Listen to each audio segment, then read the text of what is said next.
Welcome back, horror fans, cinephiles, and giallo enthusiasts. This is Tanner Leeser, your host for all things giallo here on The King in Giallo. Our next stop on our journey through giallo cinema is a product review for Vinegar Syndrome's Forgotten Gialli, Volume 9, a 3-film collection showcasing a fascinating chapter in the history of the genre, its survival during the 1990s. Well, let's waste no time and get right into it.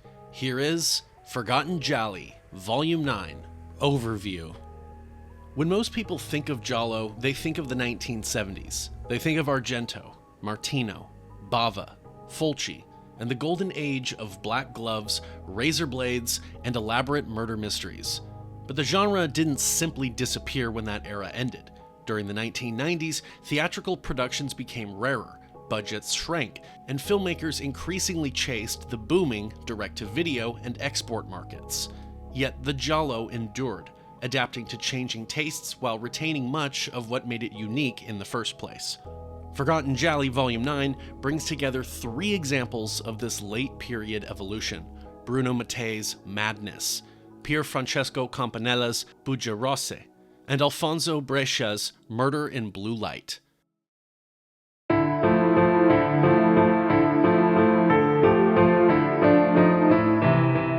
The first film in the set is Madness, also known as Eyes Without a Face, released in 1993. The film is directed by Bruno Mattei, billed as Herrick Montgomery, and written by Lorenzo De Luca. Music was sourced from Flipper Music. The film stars Monica Carpenesi as Giovanna, Emmy Valentino as Emmy, Fausto Lombardi as Lorenzo, and Gabriella Gori as Nico.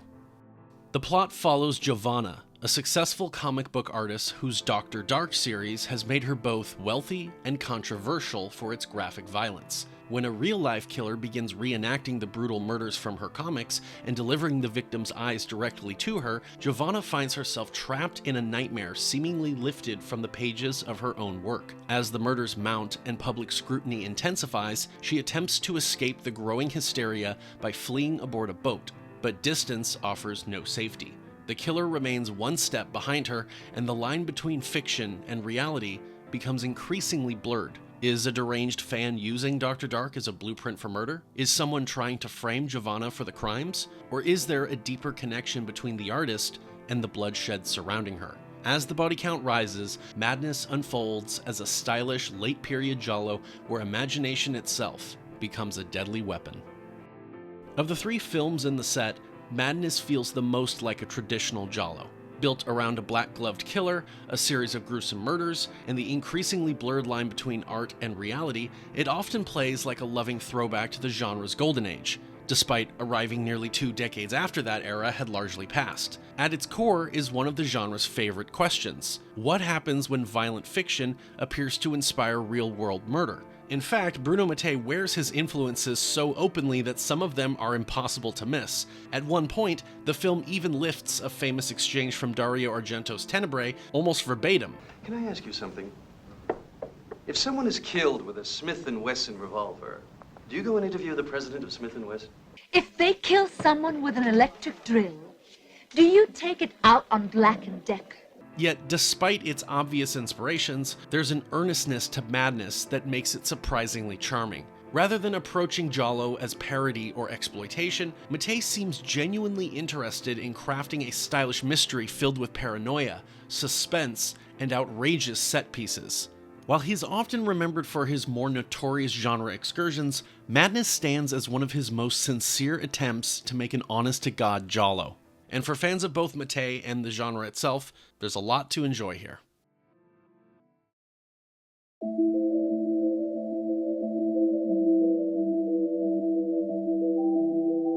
The second film is Buggie Rosse, also known as Red Lies or The Final Scoop, released on June 10, 1994. The film is written and directed by Pierfrancesco Campanella. Music is composed by Natalie Massara. The film stars Tomas Arana as Marco, Gioia Scola as Adria, Natasha Hovey as Lucia, Alida Valli as Caterina, Gianfranco Giannuzzo as Roberto, and Lorenzo Flaherty as Andrea. The plot follows Marco, a television journalist investigating a string of murders linked to his city's gay underground scene. Frustrated by the lack of progress from law enforcement, Marco becomes increasingly obsessed with uncovering the killer's identity, repeatedly placing himself in dangerous situations in hopes of drawing closer to the truth. As the investigation drags him deeper into a world of secrets, hidden relationships, and sexual intrigue, his personal life begins to unravel around him. But is Marco hunting a killer, or is the killer slowly drawing Marco into a trap of his own making? As suspicion, obsession, and danger collide, Buggie Rosse becomes a suspenseful thriller where every new lead threatens to become a dead end in the most literal sense.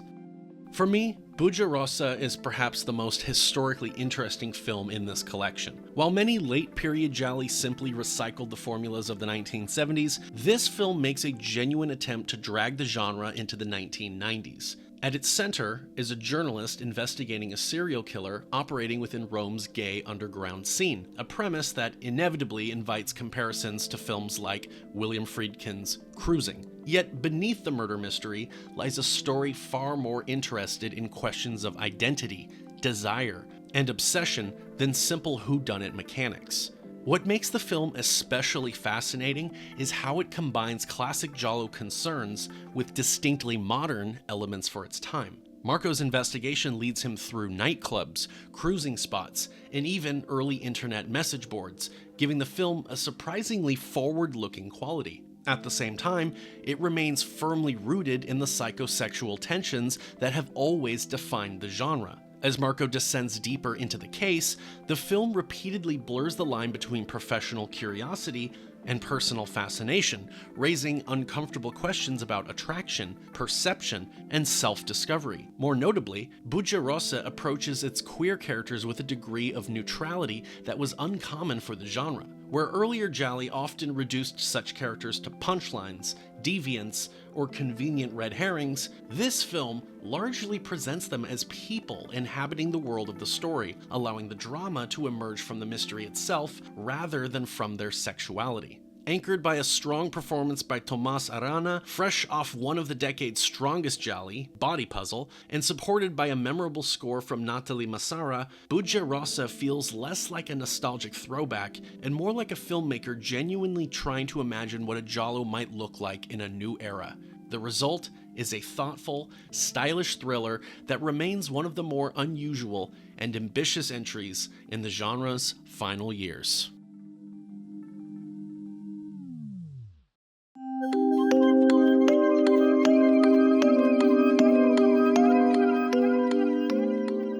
The third and final film is Murder in Blue Light, released on January 1st, 1991. The film is written and directed by Alfonso Brescia, billed as Al Bradley. Music is composed by Gianluca Baccioni and Stefano Curti. The film stars David Hess as Sergeant Flanagan, Florence Guerin as Starlet Dubois, a.k.a. Sherry, Brian Peterson as Ted, Joseph Misiti as Mike, and Rick Battaglia as Bill.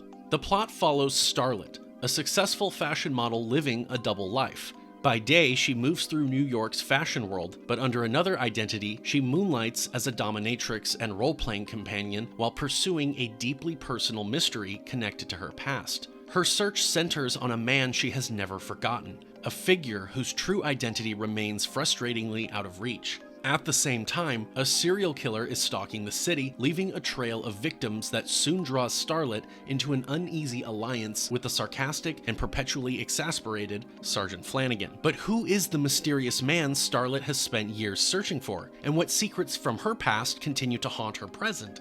And is the killer somehow connected to the answers she seeks? As the investigation deepens and the body count rises, Murder in Blue Light evolves into a stylish and often eccentric thriller that blends murder mystery, erotic intrigue, and noir-infused detective work into one of the strangest entries in the collection.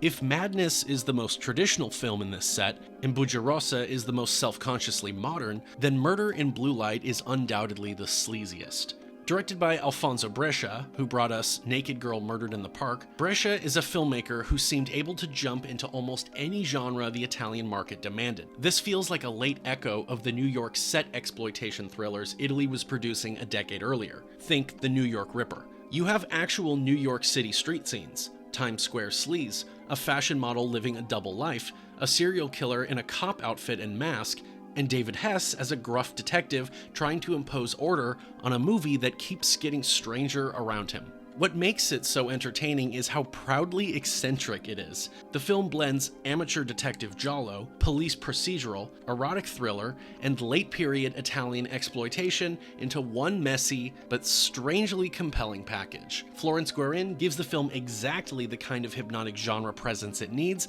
while Hess brings his own odd energy to a role that becomes more bizarre as the investigation unfolds.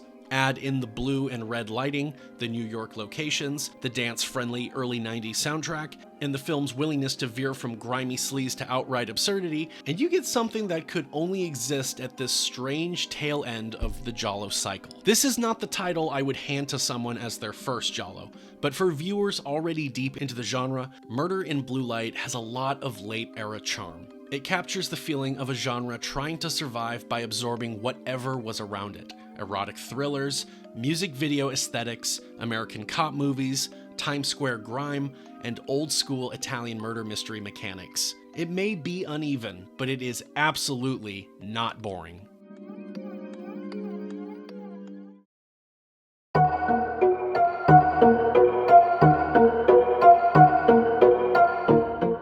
Now let's talk about the release itself. As with previous entries in the Forgotten Gialli series, Vinegar Syndrome presents Volume 9 as a 3-disc Blu-ray collection.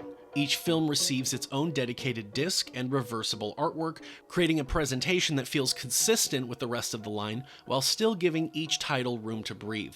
The transfers themselves are excellent. All 3 films have been newly scanned and restored in 2K from their original 35mm camera negatives, presented in their original 1:66:1 aspect ratios and housed on region-free Blu-rays. Madness features English mono audio with English SDH subtitles, while Buggie Rosse and Murder in Blue Light feature their original Italian mono soundtracks with newly translated English subtitles. The supplemental features are equally impressive and thoughtfully tailored to each film. Madness includes a commentary track from The Hysteria Continues, alongside interviews with actress Monica Carpanesi and producer Gianni Paolucci. Buggie Rosse features interviews with director Pierfrancesco Campanella, actress and co-producer Gioia Scola, actor Tomas Arana, actress Barbara Scopa, and composer Natalie Massara. Murder in Blue Light includes a commentary track with Eugenio Ercolani and Troy Howarth, interviews with Florence Guerin, Sonia Topazio, and Ercolani himself, as well as an alternate home video cut sourced from standard definition video, giving collectors the opportunity to compare 2 distinct versions of the film. What makes Forgotten Gialli Volume 9 special is not necessarily that it contains 3 undiscovered masterpieces. Rather, it preserves a fascinating chapter of giallo history that many fans rarely explore. These films were produced at a time when the genre was struggling to survive, adapting to changing tastes, shrinking budgets, and the growing popularity of other thriller subgenres. Some of those experiments are more successful than others, but all 3 films offer a valuable glimpse into what giallo looked like during its final years as a living, evolving genre rather than a nostalgic memory. My final thoughts. Forgotten Gialli Volume 9 continues Vinegar Syndrome's mission of preserving neglected corners of genre cinema. Whether you're a longtime collector of the Forgotten Gialli line, or simply curious about what became of the genre during the 1990s, this set provides an entertaining and historically valuable snapshot of giallo's later years. For collectors, genre historians, and fans eager to venture beyond the usual classics, this is an easy recommendation.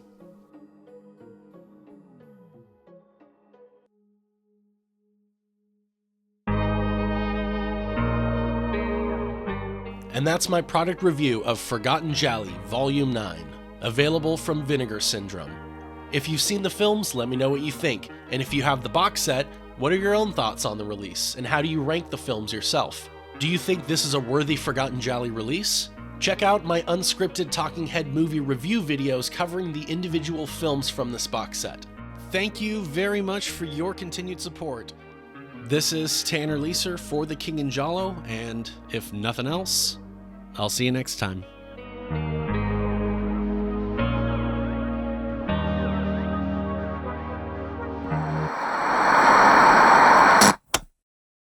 Stai rischiando molto a lavorare con quei delinquenti di Cannibal Street.